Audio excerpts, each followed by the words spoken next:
If you'll notice on your tax bill, there's an item that says solid waste. Our solid waste program has in place facilities that citizens can carry their solid waste collection centers located all around the county. What a lot of citizens don't realize is the more they recycle, the less fee in the future they could pay as the solid waste fee.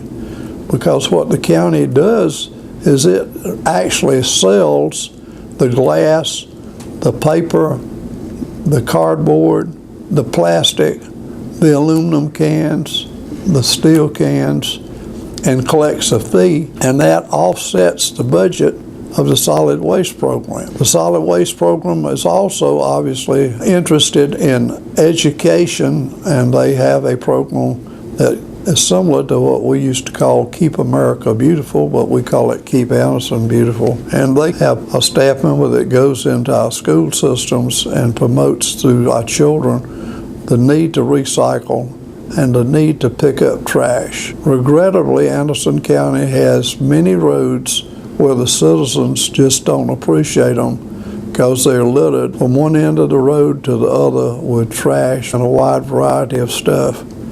I am thankful that we have groups in the county that select roads with pride and go routinely and pick up that. I saw a bunch of Boy Scouts the other day picking up trash beside roads. I've seen individual citizens or individual families.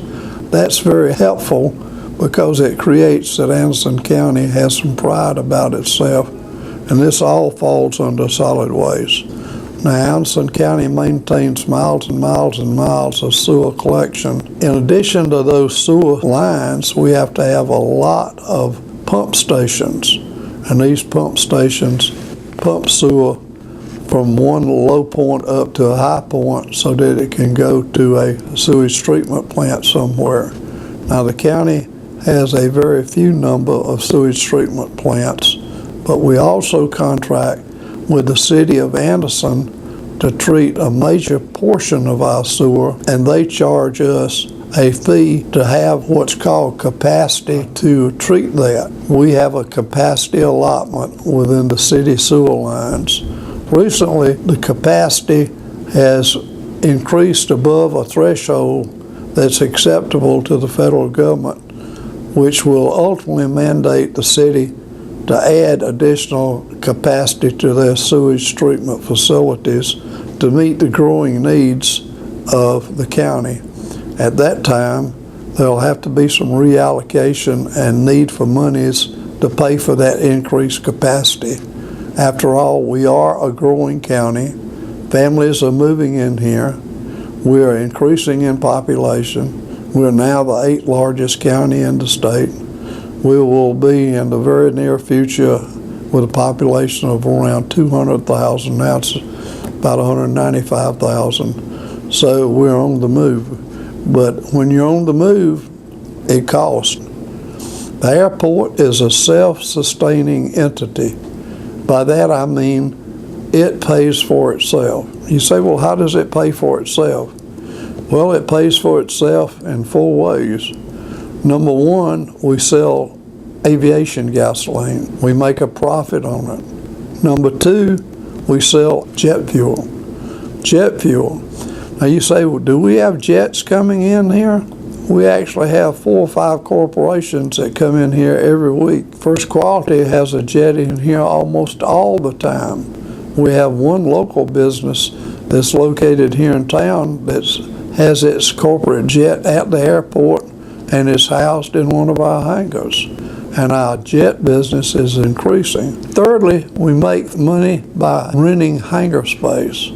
We have hangars out there that we rent to not only local pilots, but to corporation who house larger planes and helicopters. And lastly, we charge what's called a tie-down fee, where a plane does not need a hangar, but it needs to park a plane and tie it down for a 1-day period, 2-day period, month period, or whatever.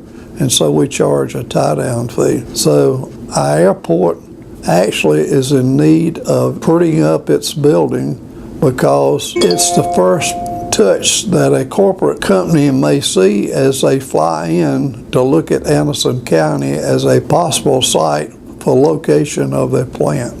The upstate of South Carolina has been very, very fortunate to have a tremendous influx of new businesses coming.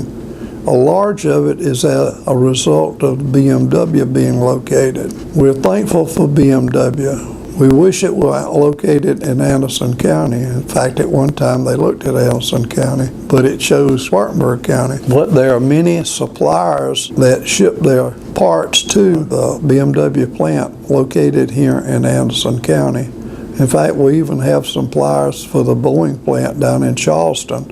And we're hopeful that when Volvo gets located in the low part of the state and the new Mercedes plant, that we can have some local companies supplying products to the building of those vehicles in that area of the state. Now, all in all, Anderson County is on the move. But any county that's on the move has a demand for more and more services. And we are the political entity that's been designated by state law to provide those services. Now, we do not take loosely our obligation to the citizens of Anderson County. We try to scrape the good use of every nickel and dime that we possibly can. There has been a move to try to go towards what's called a zero-based budget in the future, so that you have to justify every dollar you spend before the fact. In days gone by, most states and counties develop their budget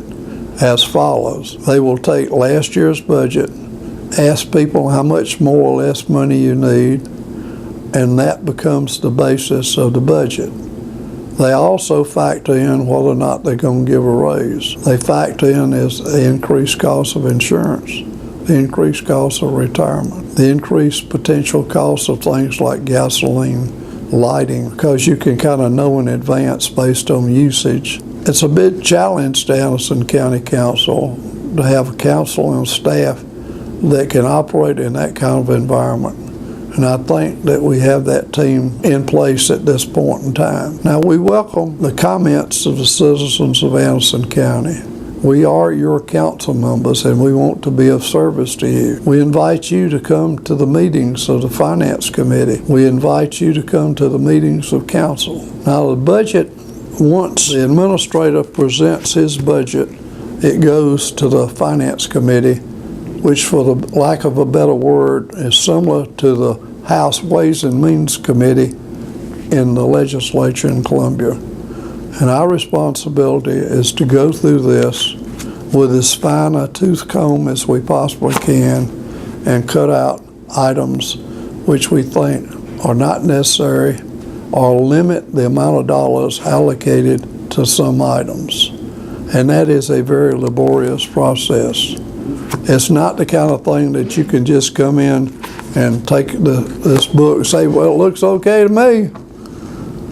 If they want it, we should give it to them. I'm kind of reminded of a lady who told me, I elected you to go down there and make sure that the fox didn't get in the hen house. I didn't quite know exactly what she meant, but now I know. And so we appreciate the citizens that we serve. There's a tremendous challenge for all of us, because keep in mind, we all have to pull together. Every year there's a publication by the South Carolina Association of Counties that details South Carolina's property tax rate. And it goes into each county and says what is going on from a tax perspective in every county of South Carolina. They show us what the millage is for things like county operations, capital projects, bond indebtedness, library, county EMS, so that we can have some idea of Anderson County's spending plan as compared to counties of our equal size. Now, every county does not have all the services that we have. So therefore, you can't compare a county that doesn't have a museum with a museum.